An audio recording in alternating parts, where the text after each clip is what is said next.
ఇయాల కారు పాటోళ్ళు చెలో నల్గొండ పేరు మీద నల్గొండల సభ పెట్టిండ్రు. అసెంబ్లీ మీటింగ్లు అయితున్నా కూడా అటు దిక్కే చూడలే కేసీఆర్ సారు. ఓ దిక్కు నీళ్ల పంచాయతీ మీద అసెంబ్లీలో రచ్చ రచ్చ అయితున్నా కూడా సారు రాకపోతే ఎట్లా? అసెంబ్లీకి రావాలే అని అటు సర్కారోళ్ళు ఇటు సొంత పాటోళ్ళు పబ్లిక్ అంత అనుకుంటూనే ఉన్నారు. అయితే ఇవాళ నల్గొండలో పెట్టిన కారు పార్టీ సభల గా ముచ్చట మీద మాట్లాడుకొచ్చిండు కేసీఆర్ సారు. ఇక గా ముచ్చటేందో పురాగా చూసి రాపోండి. నీళ్ల మీద పంచాది ఎట్లా పుట్టిందో దానికి ఎవ్వరు కారణమో అందరికి తెలవాలి అని నల్లగొండల పెట్టిన సభకు పార్టీ ఆఫీస్కేంచి బస్సుల బయలెళ్ళిండ్రు కారు పార్టీ లీడర్లు. ఇక కేసీఆర్ సారేమో హెలికాప్టర్లో పోయిండు. ఇక సార్ అట్లా హెలికాప్టర్ కెంచి దిగి స్టేజ్ మీదకి ఎక్కిండో లేదో సభ మొత్తం కీకలతోటి మోత మోగిపోయింది. ఇక ఎలక్షన్లు అయిపోయినాక ఫస్ట్ స్పీచ్ కదా, ఏం మాట్లాడతాడు ఎట్లా మాట్లాడతాడు అని ఎదురు చూసిండ్రు పబ్లిక్. ఇక మైకు పట్టుకొని సర్కారు మీద నిప్పులు జరిగిండనుకో రాదుండ్రి. కేసీఆర్ సార్ను చూస్తే సంబరంతో ఉడతారో లేకపోతే సార్ కన్నల్ల పడాలని ఉడతారో గాని ఎలక్షన్ల ముంగట కదా సార్ మాట్లాడుతుంటే ఎట్లా ఊర్రిండ్రో ఇయ్యాల కూడా గట్లనే ఊర్రిండ్రు కొందరు. గియ్యాల కూడా సభ ఎందుకు పెట్టినాం, కాలు మంచిగా లేకున్నా కూడా ఎందుకు రావాల్సి వచ్చింది అని చెప్తుంటే ఒర్రిండ్రు. ఇక సార్ ఊకుంటాడా? గట్టిగానే చూపిండు. నా కాలు ఇరిగిపోయినా కుంటి నడకతోనో కట్టెబట్టుకోనో ఇంత ఆయాసంతో నేను ఎందుకు రావాల్సి వచ్చింది, ఈ విషయం దయచేసి హరీశ్వర్ ఆగరాదా? ఇక మైకును కూడా ఎవలో ఎప్పటికీ కదిలిస్తున్నట్టున్నారు. అది తాపకోపారి గుర్రు అంటున్నదట. ఇక చూసి గా మైక్ ఆపరేటర్ను కూడా అరుచుకున్నాడు కేసీఆర్ సారు. ఎవడా మైక్? అది ఎవడా మైక్? ఎవడా? ఏమిరా నువ్వు కూడా అక్కడ అయింది? ఫ్లోరైడ్ తోటి అవస్థ పడుతున్న నల్గొండను జీరో ఫ్లోరైడ్ గా చేసిందే కారు పార్టీ అని చెప్పుకొచ్చిండు. ఆనాడు పార్టీలు లేవా, ఎమ్మెల్యేలు లేరా, మంత్రులు లేరా, ఎవడు పట్టించుకోలే. నల్లగొండలో బీఆర్ఎస్ ప్రభుత్వం వచ్చిన తర్వాత జీరో ఫ్లోరైడ్ నల్లగొండ ఫ్లోరైడ్ రహితంగా చేసిందే బీఆర్ఎస్ గవర్నమెంట్. ఇక నీళ్ల పంచాది ఎట్లా మొదలైంది ఏంది అనేది చెప్పుకొచ్చిండు కేసీఆర్ సారు.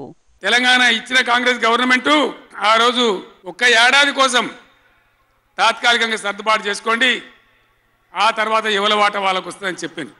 ఆనాడుగా బిల్లు పాస్ కావాలి, తెలంగాణ రావాలి, ఇది ఒక ఆటంకం కాకూడదని సరే కానీ అని తర్వాత చూసుకుందామని చెప్పినాం. ఇక గప్పుడంటే రాష్ట్రం కావాలని ఒప్పుకున్నారట గాని అటెన్కాల ఎన్ని మలకల లెటర్లు రాసినా కూడా ఏం పాయిదా లేకుండా పోయిందట. నీళ్ల లెక్క తేలలేదట. ఇక ఇప్పుడున్న సర్కారు పోయి గా లెక్కలు చెప్పకుండా ఏం చేస్తున్నట్టు అని కారెడ్డవాడిండు సారు. ఇప్పుడు జరగవలసింది ఏంది? ఏ గవర్నమెంట్ ఉన్నా మా గవర్నమెంటే ఉండినా గవర్నమెంట్ ఏం చేయాలి? ట్రిబ్యునల్ ముందర పోయి గట్టిగా వాదించి చరిత్ర మొత్తం చెప్పి మన అవసరాలు చెప్పి మన కరువు చెప్పి మన బాధలు చెప్పి ఇక మా వాటా ఇంత రావాలి అని కొట్లాడాలి. మీకేం కోపం వచ్చిందో, ఏం భ్రమల పడ్డారో పాలిచ్చే బర్రెను ఆయన అమ్మేసి దున్నపోతుంది తెచ్చుకున్నారు. ఇక గీలొల్లిల్నే మళ్ళా మైక్ ఎవలో ముట్టుకున్నట్టున్నారు. సార్కు మళ్ళా కోపం వచ్చి 4 అందుకున్నాడు మాటలు. ఇంకేమైనా రోగమా బీమారే? అరే బాబు ఉన్నదంటే ఉంచరా మైకు, ఏం మాట్లాడక ఏం చేయకు, నువ్వేం చదరకు దాని. రైతు బంధు ఎందుకు ఇత్తలేరని కూడా గట్టిగానే గరమైండు సారు. రైతు బంధు ఇస్తానికి కూడా శాతం అయితే లేదా? ఇంత దద్దమ్మలా రైతు బంధు కూడా ఇయ్యరా? ఇస్తే ఇచ్చినావు, ఇయ్యపోతే ఇయ్యలే. అన్నదాతలను పట్టుకొని రైతులను పట్టుకొని రైతు బంధు అడిగాను అని చెప్పుతోని కొట్టున్నట్టవా? ఎన్ని గుండెలురా మీకు? ఇట్లా మాట్లాడతారు? కండకావరమా? కన్ను నెత్తికొచ్చినాయా? ఇక సర్కారోళ్ళు ఇవాళ మేడిగడ్డకు పోయిండ్రు కదా, అగ్గో గా ముచ్చట మీద మాట్లాడుకొచ్చిండు కేసీఆర్ సారు. మేడిగడ్డ పోతాము, బూరుగడ్డకు పోతాం, బొందలగడ్డకు పోతాము, ఏ తోకమట్టున్నది మేడిగడ్డ అక్కడ. ఈ అసెంబ్లీ అయిపోయిన తర్వాత మేము కూడా అడిగి పోతాం, మీ చరిత్ర మొత్తం ఎండగడతాం. ఓ లంగ చేత పెట్టి పోయిన ప్రభుత్వాన్ని బదనాం చేయాలి, బట్టగాల్చి మీదేయాలని మేము మేడిగడ్డ పోతాం. ఏం బిక్తాం మేడిగడ్డ అక్కడ పోయి? అగో గీ అసెంబ్లీ మీటింగ్లు అయిపోయినాక కారు పార్టీలు అందరు కూడా మేడిగడ్డకు పోతారట. ఇక ఈ తాప ఓడిపోయినాం గాని అచ్చతాప జడ్ స్పీడ్ లో గెలుతాం అని చెప్పుకొచ్చిండు కేసీఆర్ సారు. మళ్ళా డబల్ స్పీడ్ తో మేము అధికారంలోకి వస్తాం.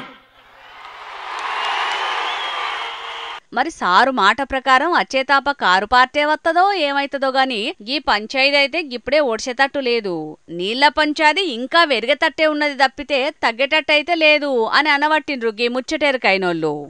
జై తెలంగాణ, జై తెలంగాణ, జై తెలంగాణ.